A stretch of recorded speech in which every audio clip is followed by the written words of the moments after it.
ದೇವಸ್ಥಾನ ಮಧ್ಯಾಹ್ನ ಬಂದ್ ಮಾಡ್ತಾರಲ್ಲ, ಆ ಸಮಯದಲ್ಲಿ ಅರ್ಧ ಗಂಟೆ ಟೈಮ್ ಕೊಡಿ, ನಾವು ಇದರಲ್ಲಿ ಪಾಸ್ ಆಗ್ತೇವೆ. ನಾವು ಏನು ಬೇಕಿದ್ರು, ಏನು ಸಾಮಾನು ತರಬೇಕಿದ್ರು ಸಿಟಿಗೆ ಬರಬೇಕು. ಸಿಟಿಗೆ ಬಂದ್ರೆ ನಮಗೆ ಮಳೆ ಬಂದ್ರೆ ಅಲ್ಲ ರಾತ್ರಿ ಆದ್ರೆ ನಾವು ಇಲ್ಲೇ ಇಳ್ಕೊಳ್ಬೇಕು, ಹೋಗ್ಲಿಕ್ಕಿಲ್ಲ. ಅಲ್ಲಿ ನೀರು ತುಂಬುತ್ತದೆ, ಕಾಯವಂತ ಹೆಸರು ಕೇರಳದಲ್ಲಿ ಅಂತ ನೀರು ತುಂಬುತ್ತದೆ. ಏನು ಮಾಡಿದರೂ ಇವರು ಒಪ್ಪುವುದಿಲ್ಲ ಅಲ್ಲಿಯ ಬ್ರಾಹ್ಮಣರು. ಇಡೀ ಸ್ವಾತಂತ್ರ್ಯ ಹೋರಾಟದ ಆಚಾರ ವಿನೋಭಾವೆಯಿಂದ ಹಿಡಿದು ಗಾಂಧೀಜಿವರೆಗೆ ಬಂದು ರಿಕ್ವೆಸ್ಟ್ ಮಾಡಿದ್ರು. ಅದಕ್ಕೆ ಚಳುವಳಿ ಸ್ಟಾರ್ಟ್ ಆದ್ರೆ ವೈಕ್ಯಂ ಸತ್ಯ. ಕೊನೆಗೆ ಮಹಾತ್ಮ ಗಾಂಧಿ ಬರ್ತಾರೆ. ಬರುವಾಗ ಆ ಕ್ಷೇತ್ರದ ಪ್ರಧಾನ ಅರ್ಚಕರಾದಂತಹ ನೀಲಕಂಠ ಶಾಸ್ತ್ರಿಯನ್ನು ಮಾತಾಡಬೇಕು ಅಂತ ಗಾಂಧೀಜಿ ರಿಕ್ವೆಸ್ಟ್ ಮಾಡ್ತಾರೆ.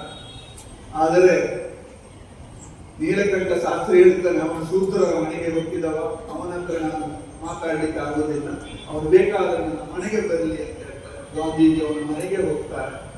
ಆಗಲೂ ಅವನ ಹತ್ರ ನೇರವಾಗಿ ನಾನು ಮಾತಾಡೋದಿಲ್ಲ, ನಾನು ಒಳಗಿಂದ ಮಾತಾಡ್ತೇನೆ. ಗಾಂಧಿ ಹೊರಗೆ ಕೂತ್ಕೊಂಡು ನೋಡಿ, ಗಾಂಧಿ ಅನುಭವಿಸಿದ ಸಂಕಷ್ಟಗಳು ಹೊರಗೆ ಕೂತ್ಕೊಳ್ತಾರೆ.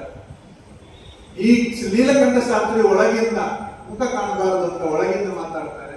ಗಾಂಧಿ ಪರಿಪರಿಯಾಗಿ ರಿಕ್ವೆಸ್ಟ್ ಮಾಡ್ತಾರೆ, ಒಪ್ಪುವುದಿಲ್ಲ. ಗಾಂಧಿ ಹಿಂದೆ ಹೋಗ್ತಾರೆ. ಇದು ವೈಕಂ ಸತ್ಯಾಗ್ರಹದ ಪ್ರಥಮ.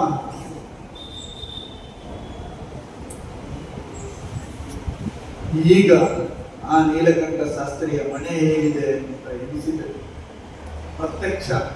ಈಗ ಅದು ಒಂದು ಮದ್ಯ ವ್ಯಾಪಾರಿಗಳ ಗೋಡೌನಾಗಿರುವುದು ಪ್ರಕೃತಿ ಕೊಡುವ ಶಿಕ್ಷೆ ಅಂತ. ಈ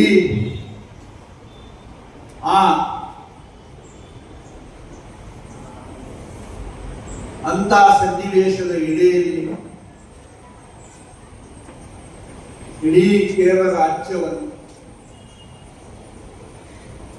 ವಿದ್ಯಾಭ್ಯಾಸದಲ್ಲಿ, ಉದ್ಯೋಗದಲ್ಲಿ, ಜ್ಞಾನಶಕ್ತಿಯಲ್ಲಿ ಎಲ್ಲದರಲ್ಲಿ ಒಂದು ಉನ್ನತ ರಾಜ್ಯವನ್ನಾಗಿ ಮಾಡಿದ ಕೀರ್ತಿ ನಾರಾಯಣ ಗುರುಗಳು. ತೆರೆಯ ಮರೆಯಲ್ಲಿ ಇಡೀ ಜನಾಂಗವನ್ನು ಮೇಲೆ ತಂದದ್ದು. ಶೈಕ್ಷಣಿಕ, ಉದ್ಯೋಗ.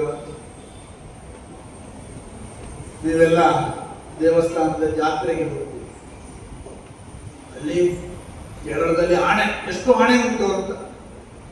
ಮತ್ತೆ ಸಿಡಿಮದ್ದು. ನಾರಾಯಣ ಗುರು ಹೇಳಿದರು, ಸಿಡಿಮದ್ದು ಬೇಡ, ಆಣೆ ಅಂಬಾರಿ ಬೇಡ, ಭಕ್ತಿ ಜ್ಞಾನದ ಸಂಕೇತವಾಗಿರಲಿ ದೇವಸ್ಥಾನದ ಉತ್ಸವಗಳು.